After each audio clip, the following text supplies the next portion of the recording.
FBI. I was an FBI agent from December 10, 1951 until I retired March the 30th, 1979. At the time of my retirement, I was in charge of most of Southern California. I had over 700 personnel under my command, budget of $22.5 million. I had 16 offices that I was responsible for. I had a fantastic career. In the old days, the FBI was a great organization. Unfortunately, as I said a few moments ago, it's been infiltrated by the Satanic Cult, Illuminati movement, as well as other agencies like the NSA and the CIA and so forth. And I'll go more into detail on that in a minute. In my FBI career, I point this out to you because I'm establishing credibility. I do have credibility. I was one of the top executives in the FBI in my day. As a matter of fact, I was interviewed for the directorship in 1975 by Attorney General Griffin Bell's people. Of course, they didn't want me. It's very obvious because I'm rather outspoken. But you know, I was watching TV here not too long ago. It was actually a couple of years ago, actually. And Brian Gumbel had Jim Nichols, who was Terry Nichols' brother. Terry Nichols being the Oklahoma City conspirator who was convicted and tried and so forth along with McVeigh. And I had given Jim my Oklahoma City report. I made 2 trips to Oklahoma City. Out of my pocket, I submitted a 222-page report. I've given it to congressmen and senators. Rohrbacher is the most recent one who did an investigation on Oklahoma City bombing here last December. And Jim says to Brian Gumbel, "Have you seen Ted Gunderson's report?" And Brian Gumbel says, "Oh, he's a conspiracy theorist." That's the way he cast me aside. You know, he's wrong. I'm not a conspiracy theorist. I'm a conspiracy realist. There is a conspiracy. And I will prove it to you, and I'll document it. Time is very limited. I'll do the best I can in the next hour or so. But you can go back to Pearl Harbor. Actually, you can go back further than that. Go back to Pearl Harbor. We knew about Pearl Harbor December the 4th. We were attacked December the 7th. We could have pulled our fleet out of Pearl Harbor. We didn't.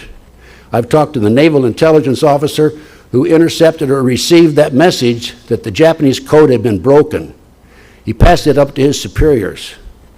Nothing occurred. After the war, he was subpoenaed by Congress. His superior in the Navy said, "Don't worry about it. Don't go to the hearing." He didn't. Never heard anything more about it. Jack Kennedy assassination, it's well documented. He was murdered by the mob in Chicago, Sam Giancana's group, and also by the CIA. Jack was going to revamp the CIA. He made his personal goals and aims public within his circles, of course, and he was going to make some major changes. Also, he had withheld and aborted the invasion of Cuba, which upset some individuals. I recently learned that a fellow named I.B. Hale, who was an All-American football player, Texas Christian, was ordered and was involved, he was an FBI agent at the time, in changing the parade route of the Jack Kennedy group that day. I have information that the night before the Kennedy assassination, there was a meeting, a secret meeting at the Clinton Murchison home, Murchison being an oil man. Those in that meeting included Lyndon B. Johnson, and I'm sorry to say, and I regret that this is, I know this is true because I've personally documented, I've talked to people who know that this is true. J. Edgar Hoover was there. I was shocked when I learned this, and I only learned this within the last year. And the reason I know is because I talked to the maid that worked in the Murchison home that night.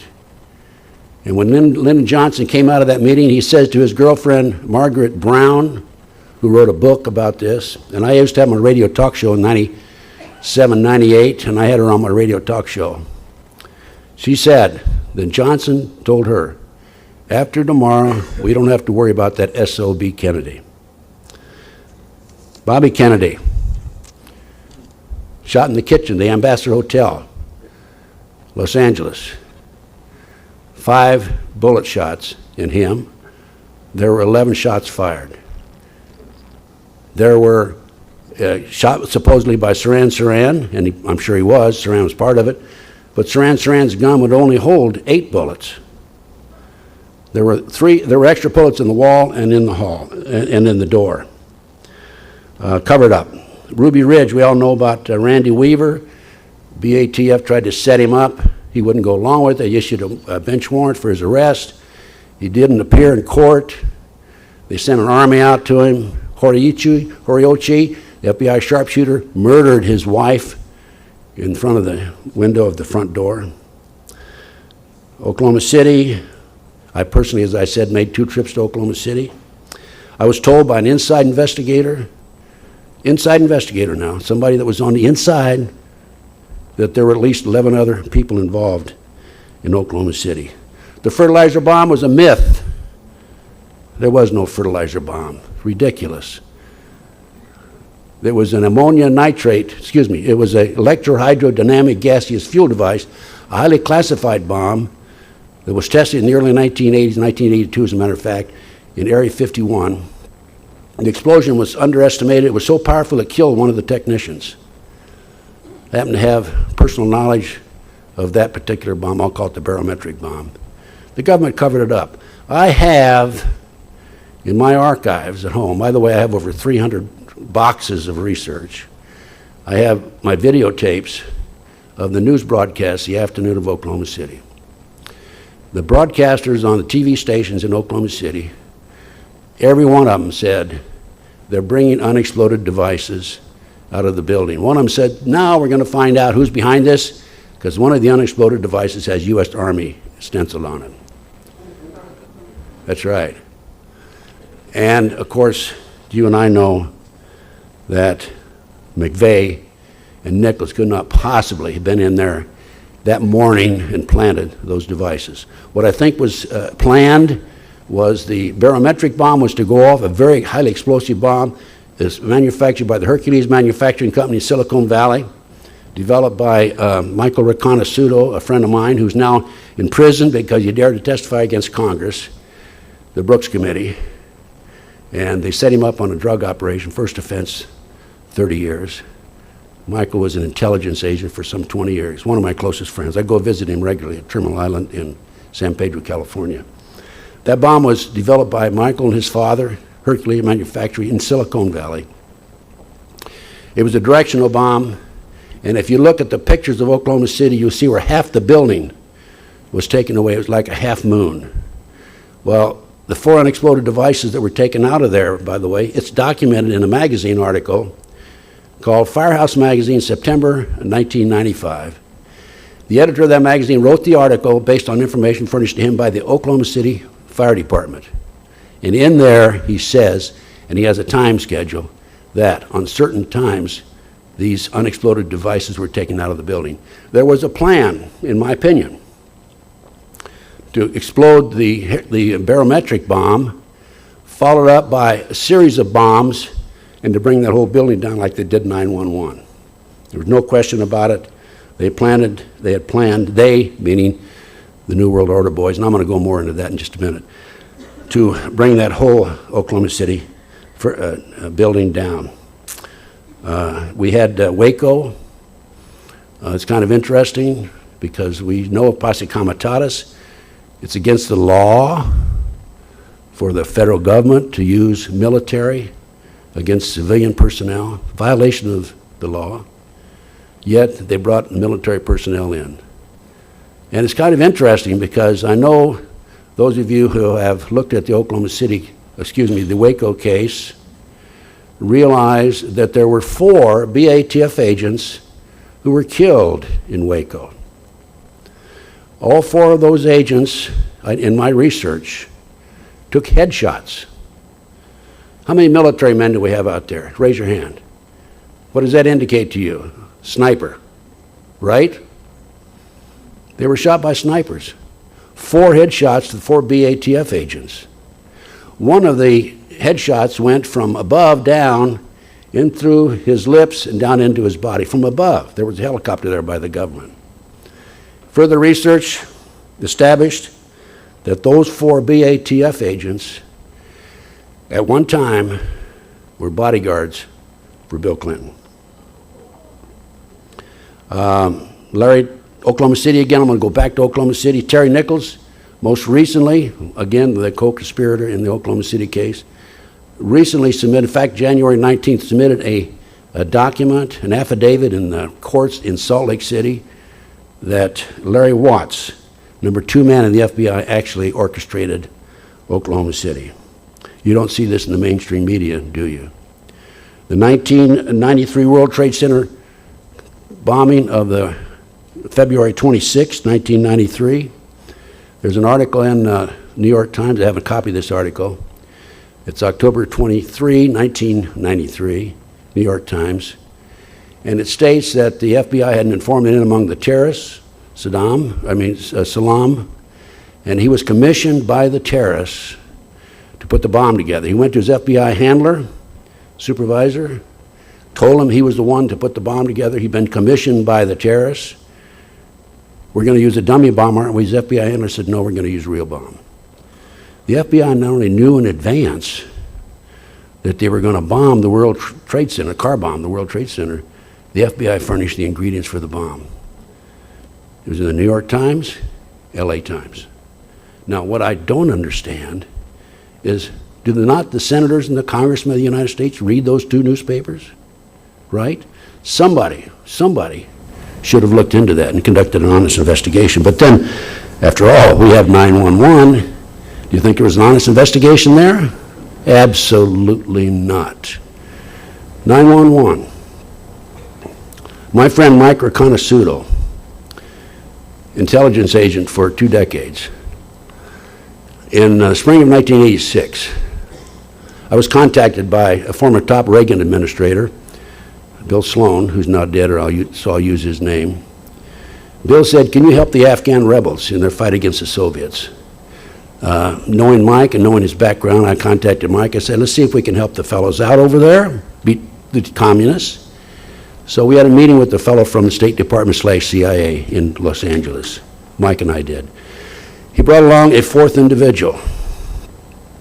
4th individual was Tim Osmond. And he didn't say much. He was tall, slender, clean-shaven. And Mike and this fellow from Washington, D.C.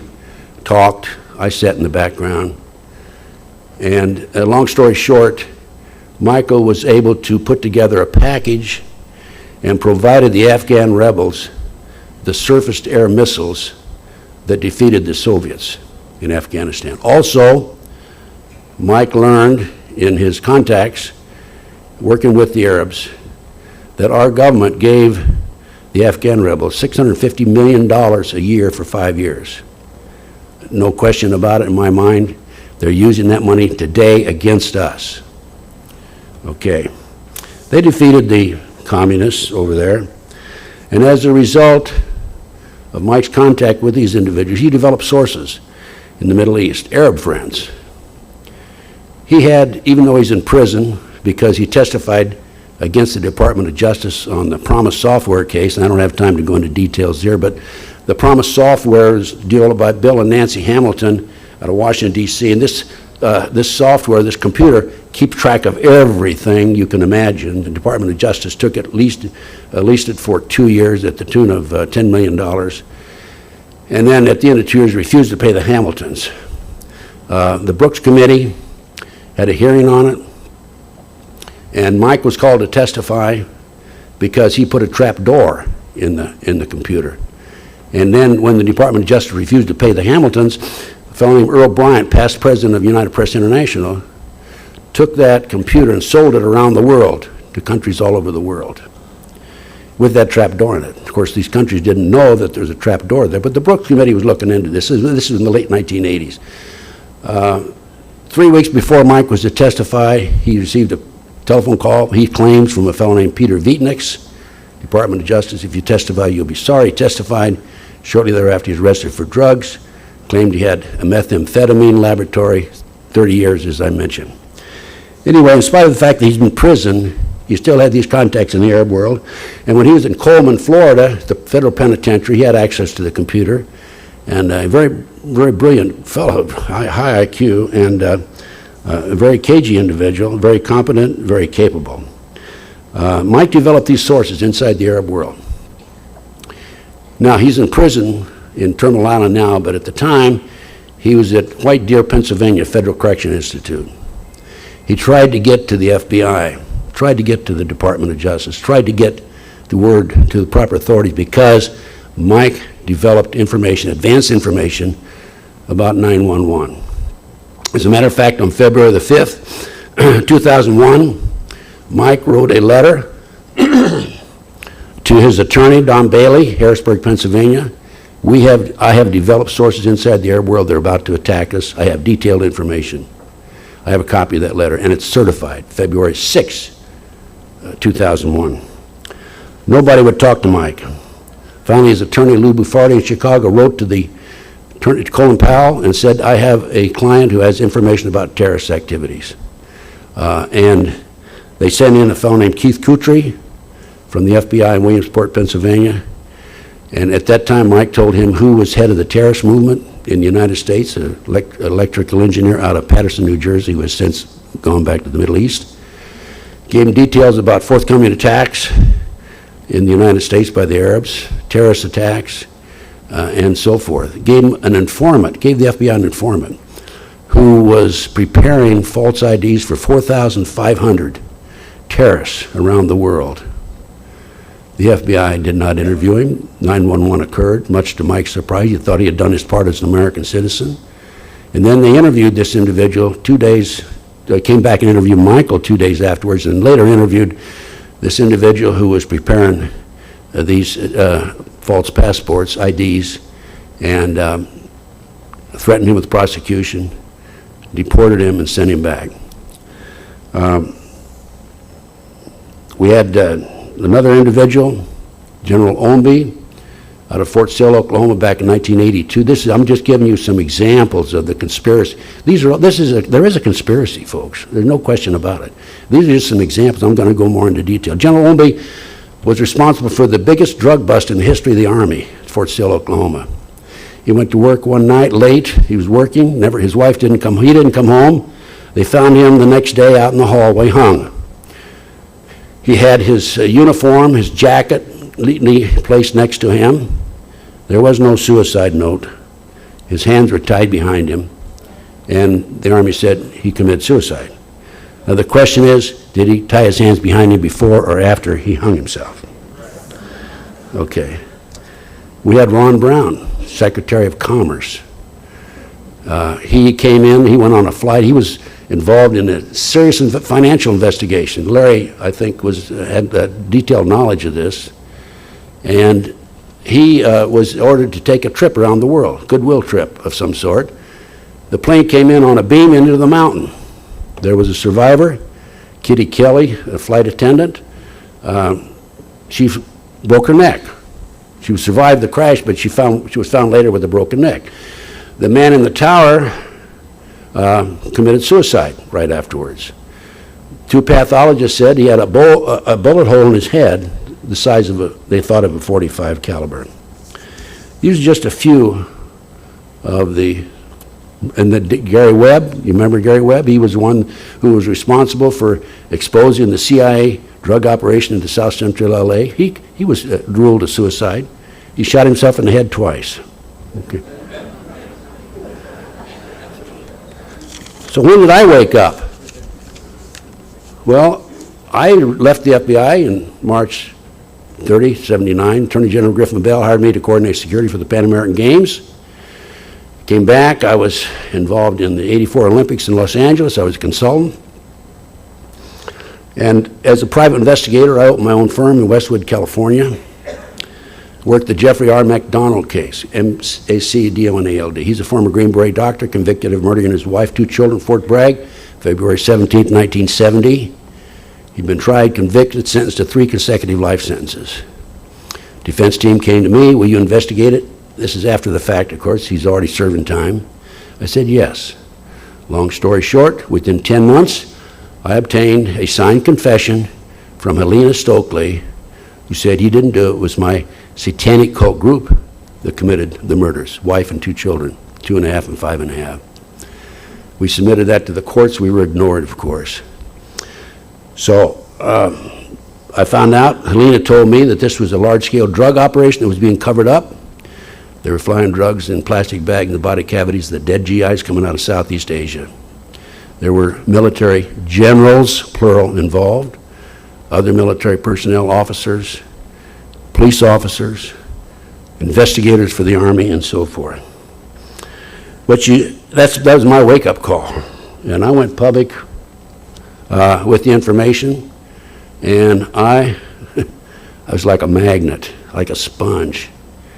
People came from all walks of life throughout the United States telling me about the Satanic Cult movement in this country. People from the West and the East and the South, and I'm still receiving these phone calls. One day I had 900 emails, so if you send me an email and I don't answer, you'll understand why, okay? There's tremendous demands on me because there are so many victims out there. These people are victims of a covert, illegal, rogue U.S. government criminal enterprise. Okay. You have to understand, 27 plus years in the FBI, me. I was very proud of this in my day, okay? However, it was only until I got out that I realized there was this undercurrent, rogue, illegal criminal enterprise operating in this country. There's 2 elements in the government, overt, covert. I was an overt operator. I was the guy that went to the bank robbery. I did everything, okay, in my day. Bank robberies, kidnappings, extortions. I negotiated with 2 terrorists, Philadelphia International Airport, July 12, 1972, for the successful release of 113 passengers on an airplane. I picked up a 10 most wanted. I ran the whole gamut. Worked counter-espionage in New York City. And I was very active against the Black Panthers in New Haven. I was number 2 man there in charge of anti-terrorism, espionage, and so forth back in the late 60s, Vietnam days, and so forth. And I recently had an opportunity to prepare a report for the U.S. Senate Intelligence Committee. I was asked to prepare this. And I wrote it in 12 days, as a matter of fact. It's being typed as we speak. And I'm going to read my introduction to you, which I think tells the whole story about what's going on. Here's what I said in the introduction of this report. I don't know where it's going to go. I don't know if anybody's going to do anything about it. Hopefully they will. Based on 28 years' experience and research, I have determined there are thousands of victims who have been targeted by an illegal U.S. government rogue criminal enterprise that is active 24 hours a day throughout the United States. A network of victims who work with me have reached the same conclusion based on 1, their personal experience. These are the people who have come to me. 2, the significant number of victims, thousands of them.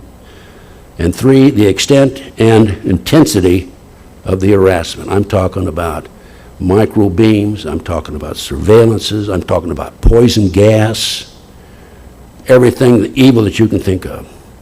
It is far too active to be operated and controlled by private enterprise. Private enterprise goals are to achieve financial gain. These operations require extensive financing to operate with no return on the investment. I believe these programs are financed through illegal black operations, i.e. drugs, prostitution, gambling, kidnapped children who are auctioned off as sex slaves, used as human sacrifices and body parts. I have documentation of every one of those. Absolute proof in my reports. By the way, this is a report, speaking of my reports, this is a book that I put together that lists, and it's also on my website, tedgunderson.com, lists my research. What I'm telling you today is written up in reports and documented. I believe this well-organized, sophisticated operation has a central command located somewhere in the United States with multiple satellite offices scattered throughout the country. This criminal enterprise by this rogue element targets an individual. It is necessary in order to target them, they one, identify the individual, two, outline the reason the victim is targeted, and three, document and identify the weapons and tactics being directed against him or her. So I will do that in this lecture that I'm giving right here today. When I first started out, after the MacDonald case, I received some phone calls. The FBI was here talking to me about you. I filed a Freedom of Information request. I learned that I had 3 investigations of me by the FBI. Here I am, I was one of the top executives. I was interviewed for the director's job in 1975, and I'm being investigated. I was shocked. And I obtained a couple of copies of the reports. I submitted a Free Information Act.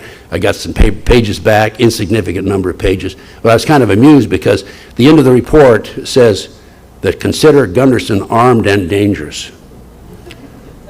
They should have added with knowledge, okay?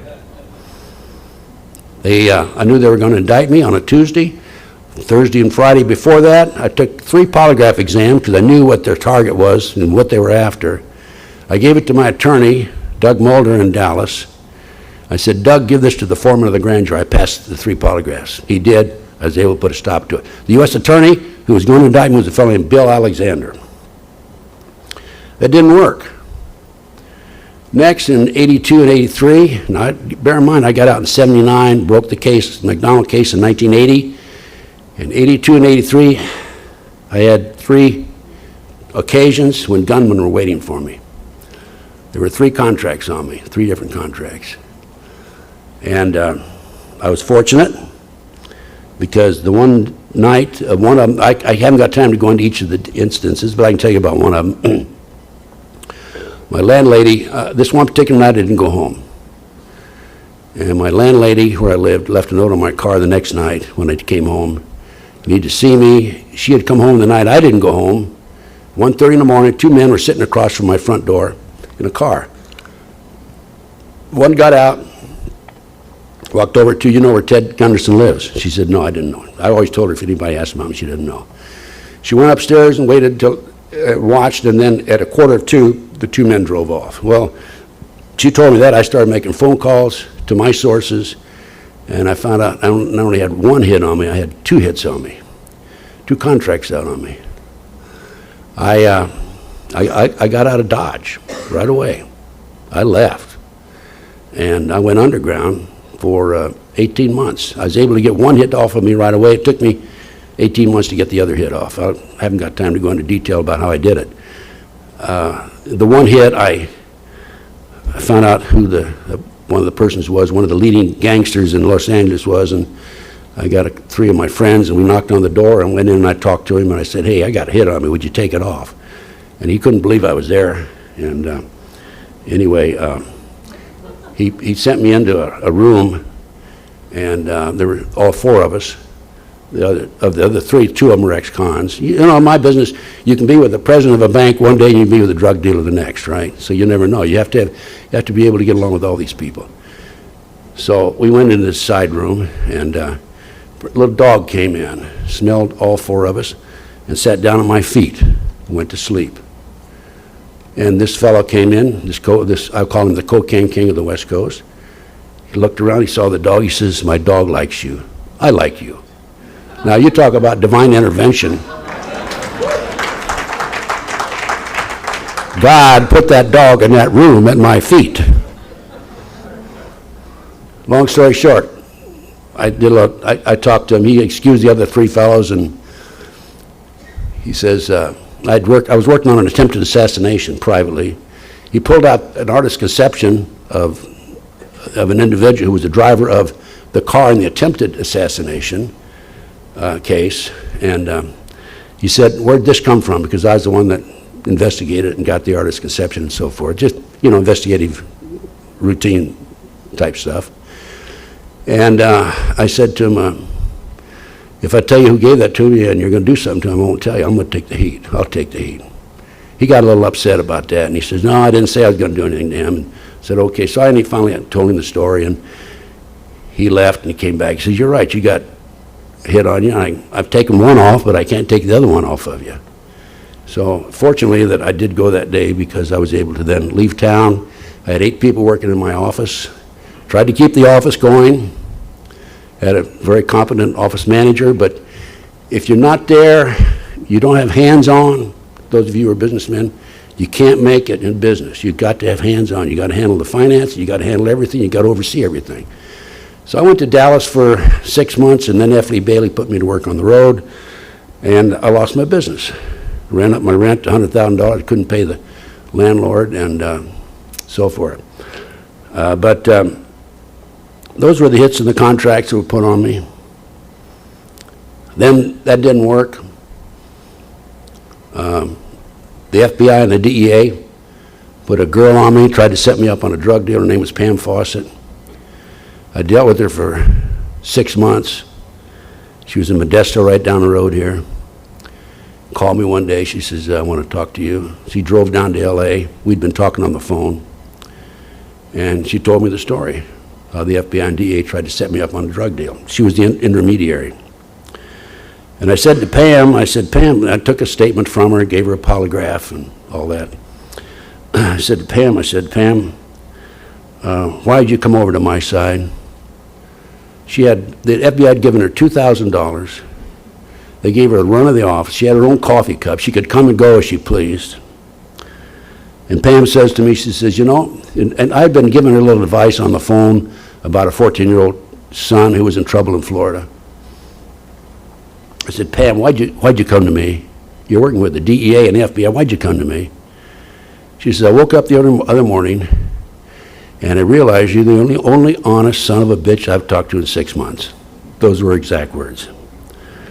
And I said, "Thank you very much, Pam." I took a signed statement, sent it to copy to Washington, D.C., to Buck Revell, who was number 2 or 3 man in the FBI, and he worked for me, a bank robbery supervisor in Philadelphia when I was number 2 man in Philadelphia. And I told Buck, I said, first the Dallas caper, where they tried to investigate me and put me in jail and all that sort of thing. I said, first the Dallas caper, and now this, with my signed statement from Pam. And I said, "Buck, you guys," meaning the FBI, "are Bush. Now, you ladies know what Bush means? The men know what Bush means. Bush is Bush League, minor leagues." So, that didn't work. The next thing that happened to me, now this is part of the conspiracy, okay? I'm telling you, okay? I dared to challenge them, and they sent an army after me. Next thing that happened to me is a guy named Stu Webb starts putting disinformation out on the internet about me. He has absolutely, thanks to Norm, thanks a lot, has absolutely no credibility. He put out word that I was practicing satanic ceremonies in the federal building, and that's the reason I was kicked out of the FBI. And the truth is, I had a retirement party. I had 600 people at my party. I had the governor, Jerry Brown, the former governor, Pat Brown. I had head of the highway patrol, the sheriff, the chief of police. I had the Mayor Bradley there. But this guy Webb puts this disinformation out about me. And you know, in spite of the fact the guy has no credibility, and I have credibility, some of the people actually believed him. You know, I'm not some guy pushing a grocery cart around looking for a recycling center, right?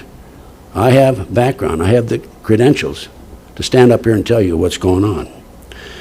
Well, that worked to a degree, because a number of my lectures were discontinued. People quit asking me to come out and talk to them, except for the Granada Forum in LA. Wendy would have me out there regularly. Thanks, Wendy. Wendy doesn't believe it, do you, Wendy? The next thing, I'm living in Las Vegas. I'd been in LA and moved from LA to Las Vegas in 1994. And I have a situation where I took a girl off the streets in LA. She was the former girlfriend of an Al-Qaeda leader of a terrorist cell in LA.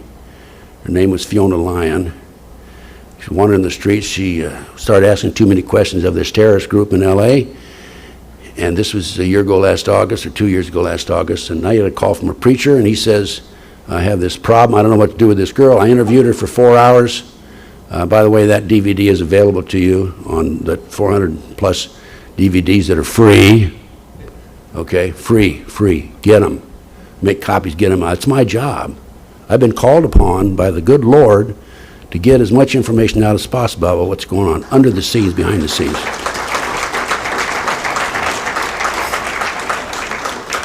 So I take this girl, do the interview with her, and so on and so forth.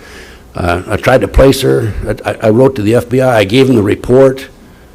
When I report on her, she identified the locations of the 8 locations where the terrorists were meeting. 8 locations. I gave it to the FBI. I told them we need to put her in the witness protection program. I'm still waiting to hear from them. This was a year and a half ago. And they did interview her arrest her boyfriend and another individual and deport them because they were here illegally from the Philippines. But I'm telling you, I have never seen convergence like that on me, even though I've been a victim of disinformation and surveillance and everything. Once I took that girl in, they came out of every nook and cranny. I can't believe how many surveillances they had on me. And they were not discreet at all. They were very obvious. Driving from one of my associates, Clarence Malcolm, there was an attempt to kidnap him. I went over, that's another long story and I won't go into it, but I went over and basically rescued him and told Clarence, who'd written a book about how to take our country back, I told Clarence, you better come on over and live with me. So he came over and lived with me. This was before the Fiona Lyon case. So this is just typical of what's happening. And Clarence is with me today. He does a great job. He made that board back there. And he put these reports together, these DVDs. Clarence is the one that's responsible for that, not me. You just work together. And so anyway, we had this girl, and I tried to place her. Finally, couldn't place her any place. I took her to New York, and she thought she had a friend there that could help her, and then I took her to Oregon, and nobody there would help her. I had no other choice but to bring her in. I had a 3-bedroom condo in Las Vegas. And she ended up finding a man there and getting married and so forth. And she came in one night, about 11:30. She and her husband came in. And by the way, the whole time, from the time I took her in up until right today, we've had unbelievable number of surveillances on us. So she and her husband came home one night about 11:30, walked in and said, "You look sick. You're terrible." And I looked so bad that they called paramedics. Paramedic came, had blood temperature, blood pressure, 242 over 119. And the paramedic said, "You go to the hospital." I went to the hospital and so on and so forth. I realized then that there was something unusual happening to me, and I came back and I had tests taken because I would sit at my desk and I couldn't think. I couldn't remember who I talked to on the phone last. So I took tests and I found I had arsenic and cyanide in me, and I have those tests available, by the way. And I put it together. You know, a lot of our patriot people are dying from heart attacks and strokes. I think what it is, I can't prove it, it's this poison gas that they're pumped into my condo, and that's what they wanted to happen to me. They wanted me to die of natural causes.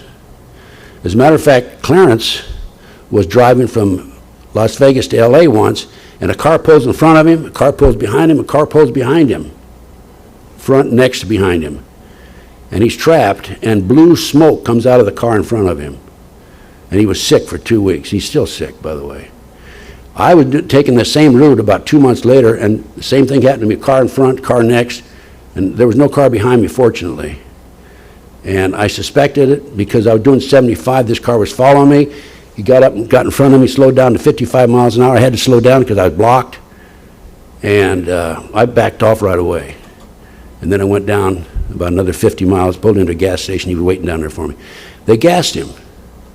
I was being gassed. There's no question about it.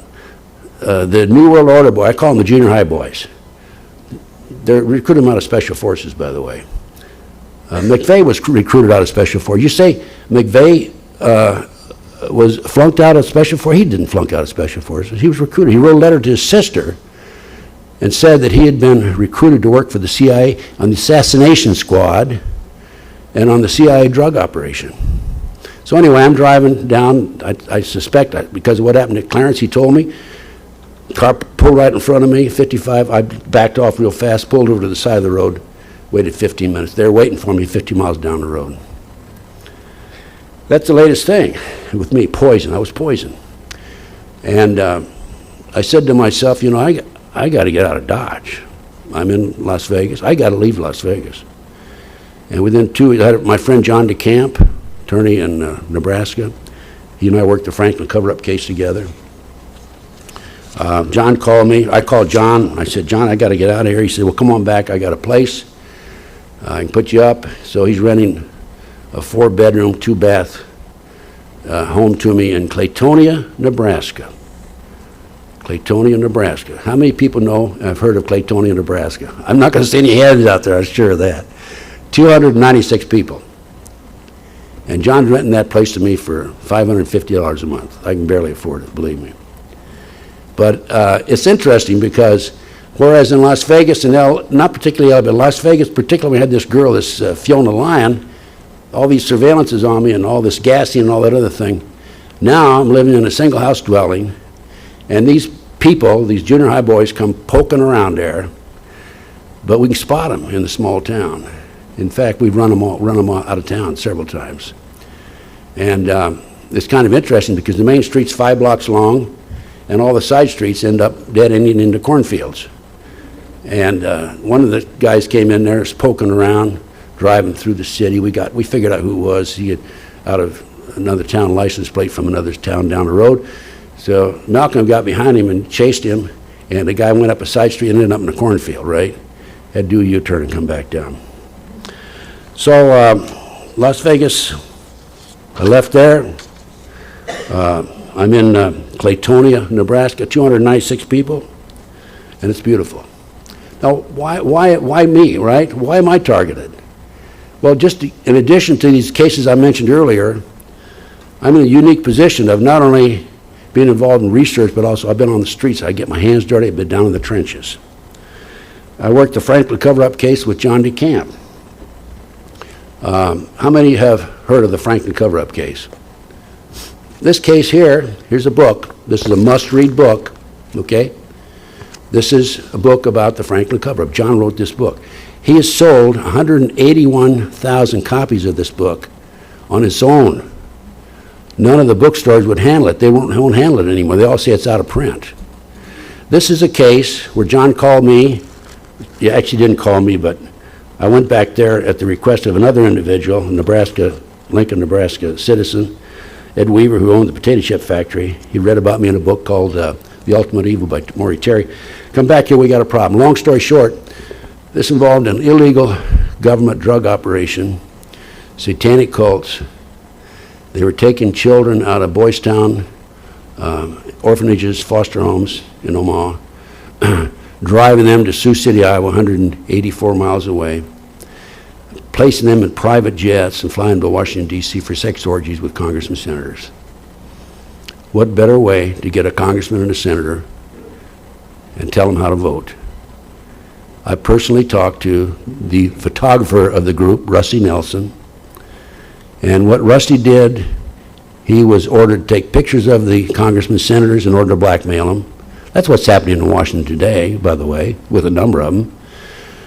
And then what Rusty did, he put his own film in every once in a while because he realized that there was a problem and would be a problem down the road.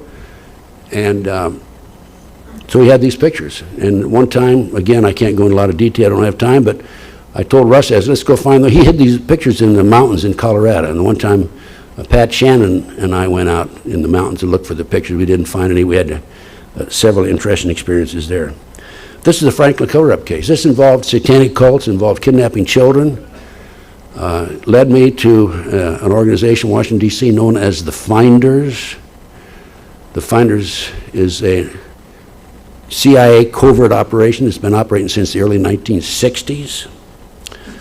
And when they were exposed in 1987, because of some of the work that I did and some other individuals did, I have a report which is listed in here called The Finders. The documents that this Finders organization was a CIA covert operation. My report is from the U.S. Department of the Treasury. And I checked in, did some more checking there, and I find out now the latest information. By the way, you've heard of the National Center for Missing and Exploited Children, right?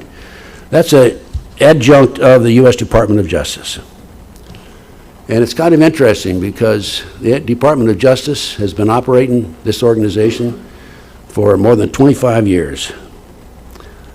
And I learned that, and they have this listed on their website, that 91 persons disappear every hour in America. It is estimated between 85 and 90%. I have 5 minutes. 85 and 90% of those who disappeared are children. I charted this cards that they sent out. They sent them out by the thousands, I guess probably by the millions. And I found out that during the months of June, October, and December, of all the children that I checked in the cards, half of them disappeared during those 3 months. The other 9 disappeared in the other months. If you would check the satanic calendar, this covert operation, it's satanic, it's Illuminati. Okay, we're in a spiritual war. If you check the calendar, the satanic holidays, you'll see that the big holidays are the summer solstice, June 21st, Halloween, October 31st, and the winter solstice. In the back of this pamphlet, I have the list of the satanic holidays. I also have a collage of some of the world's leaders who have pictures of them given the internationally recognized satanic sign, the hook 'em horns sign, okay? This is among my research. How much time do I have? 3 minutes? Wow. Well, I'm going to have to skip through some things here. I have a lot more information for you. What's the bottom line? Bottom line is this. It's called The Illuminati. This is the best book of its kind that's ever been written, called Pawns in the Game. In 1776, May the 1st, Adam Weishaupt, a Jesuit priest, announced the 25 goals to take over the world 230 some years ago. These included elect our own people to office, control the media. In my research, I have a copy of the congressional record, February 9th, 1917, where Congressman Calloway stood on the congressional floor and announced that the J.P. Morgan interests had bought up 25 of America's leading newspapers in order to control the press. They control them today. Another one of the goals is corrupt the youth through sex and drugs. That's happening. We're talking about passing out condoms to 10, 11, 12-year-old children on the East Coast someplace. Elect our own people to office, I mentioned. Infiltrate law enforcement, infiltrate the military. It's all here in this book. This explains what's going on. It's satanic cult. It's evil. We're being run, this country's being run by Satanists, in my opinion.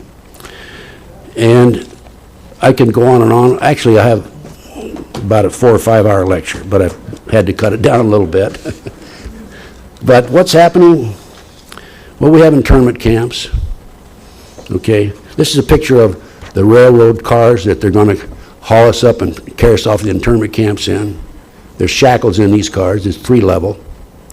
I saw this. I was driving here not too long ago from Los Angeles to Las Vegas. And as at Barstow, and there's a railroad overpass there. And it was at night, 9:30, and I went down, and then I started to go down and looked up. My headlights hit on one of these cars right here. These are manufactured by a company in Portland, Oregon, known as the Portland Gunderson Railroad Company or something. I don't know. No relative, I hope. No relation. Anyway, folks, I'm going to have to run. I condensed as much as I could into telling you about this.